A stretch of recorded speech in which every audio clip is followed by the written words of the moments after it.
Hello दोस्तों, स्वागत है हमारे यूट्यूब चैनल डेल्टा ग्लैड में। दोस्तों, यदि आप इस चैनल पर नए हैं तो रेड कलर के सब्सक्राइब बटन को दबाकर चैनल को सब्सक्राइब करें और बेल आइकन को ऑल करें। दोस्तों, 23 फरवरी का दिन बहुत ही खास है क्योंकि इस दिन बुद्ध के आधुनिक अवतार, दया, करुणा, भ्रातृभाव, सम्मेत्री, मानव कल्याण, परोपकार, दीनहीनों के सहायतार्थ, आदि गुणों के भंडार संत गाडगे महाराज का जन्मदिवस है। संत गाडगे महाराज गाडगे बाबा के नाम से जाने जाते थे। वे एक समाज सुधारक और घुमक्कड़ भिक्षुक थे जो महाराष्ट्र में सामाजिक विकास करने हेतु साप्ताहिक उत्सव का आयोजन करते थे। उन्होंने उस समय भारतीय ग्रामीण भागों का काफी सुधार किया और आज भी उनके कार्यों से कई राजनीतिक दल और सामाजिक संस्थान प्रेरणा ले रहे हैं।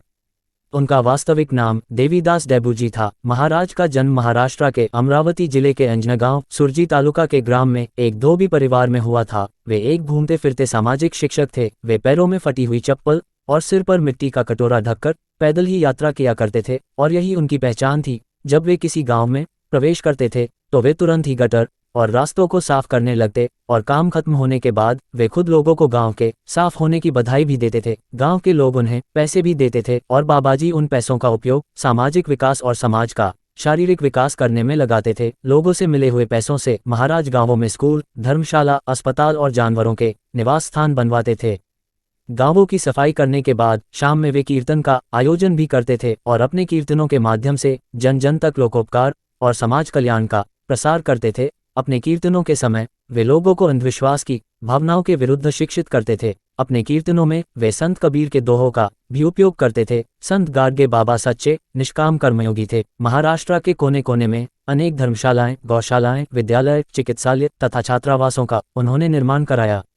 यह सब उन्होंने भीख मांग कर बनवाया, किंतु अपने सारे जीवन में इस महापुरुष ने अपने लिए एक कुटिया तक नहीं बनवाई। धर्मशालाओं के बरामदे या आसपास के किसी वृक्ष के नीचे ही अपनी सारी जिंदगी बिता दी। गुरुदेव आचार्य जी ने ठीक ही बताया है कि एक लकड़ी, फटी पुरानी चादर और मिट्टी का एक बर्तन जो खाने पीने और कीर्तन के समय ढपली का काम करता था, यही उनकी संपत्ति थी। इसी से उन्हें महाराष्ट्र के भिन्न भिन्न भागों में कहीं मिट्टी के बर्तन वाले गाडगे बाबा व कहीं चिथड़े गोदड़े वाले बाबा के नाम से पुकारा जाता था। उनका वास्तविक नाम आज तक किसी को ज्ञात नहीं है।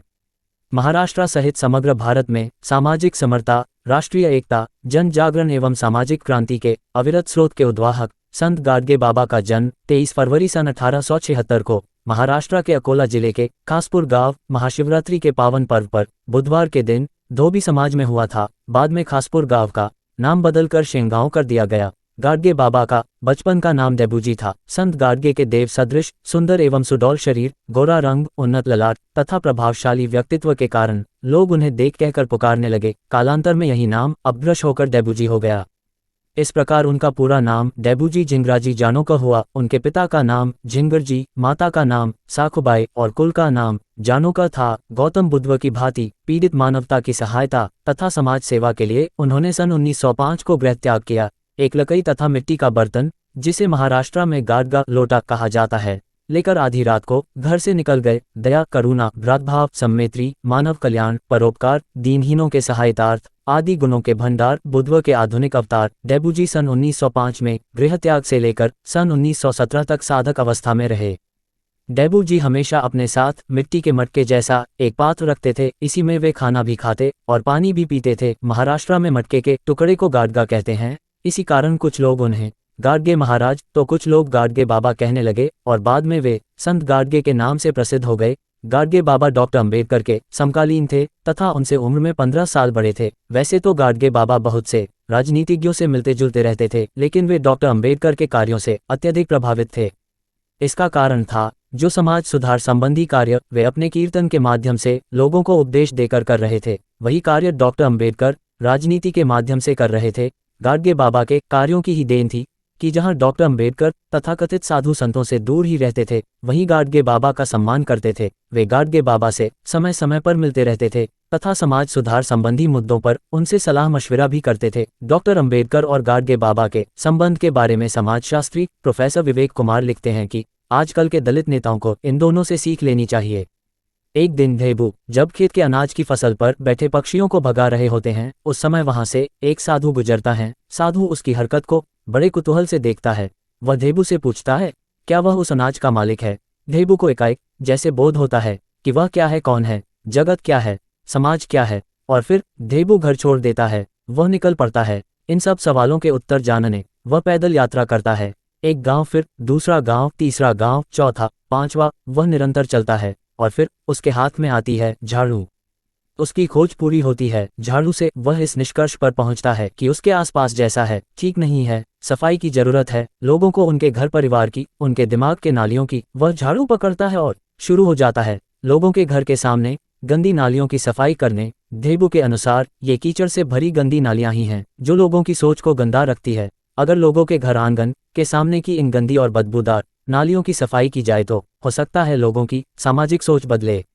इसकी चिंता किए बगैर कि लोग क्या सोचेंगे, धेबू अपने काम में लग जाते हैं। धेबू ने अपने पास कटोरे नुमा एक मिट्टी का पात्र रख लिया था। वे गांव घरों के आसपास जहां कहीं गंदगी देखते झाड़ू लेकर शुरू हो जाते। इस दौरान अगर कोई उन्हें खाने के कुछ देता तो उसे वे अपने मिट्टी के पात्र में ले लेते। कुछ लोग इसके एवज में धेबू को पैसा भी देने लगे। धेबू इसमें से थोड़े पैसे अपने पास रख लेते और अधिकांश गांव के मुखिया को यह कर लौटा देते कि ये गांव की सफाई पर खर्च करें। यह भी एक संयोग है कि 29 वर्ष की आयु में तथागत बुद्ध ने भी 29 वर्ष में गृह त्याग किया था। डेबू जी के हाथ में लाठी, दूसरे हाथ में मिट्टी का भिक्षा पात्र और शरीर पर फटे पुराने चित्रों को गांठ गांठ कर चीवर जैसा बना पहनकर चली दिए। बाबा जब किसी बस्ती के पास से गुजरते थे तो गांव भर के आवारा कुत्ते उन पर टूट पड़ते। बाबा उनसे बचने की कोशिश करते, फिर भी वह लहूलुहान हो ही जाते। मौसम की मार से बचने को बाबा फटे पुराने चिथड़े पूरे जिस्म पर लपेटे रहते, एक हाथ में लाठी, दूसरे में मिट्टी का ठीकरा। ऐसी विचित्र वेशभूषा को देखकर कुत्तों का भौंकना काटना लाजिमी ही था। बाबा ने अपने जीवन में किसी को शिष्य नहीं बनाया था। जिन्होंने बाबा के मार्ग पर चलने का प्रयास किया वह पत्थर से देवता बन गए। बाबा स्वयं भी एक जगह पर नहीं रहे, अखंड भ्रमण ही करते थे। उनका कहना था कि साधु चलता भला, गंगा बहती भली। बाबा के सहयोगियों में सभी जातियों के लोग थे। बाबा के कीर्तन में गरीब श्रीमत सभी लोग आते थे।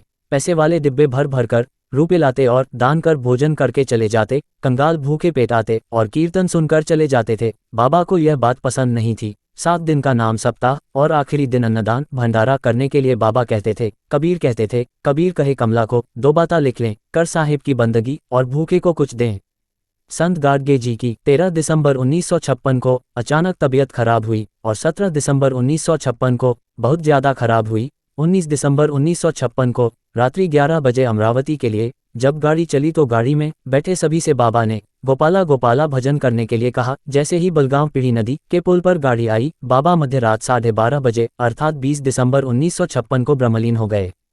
दोस्तों, अगला बायोग्राफी आप किस टॉपिक पर देखना चाहते हैं कमेंट करके जरूर बताएं और हमारी वीडियो आपके पास सबसे पहले पहुंचे इसके लिए चैनल को सब्सक्राइब करें और बेल आइकन को ऑल करें। धन्यवाद।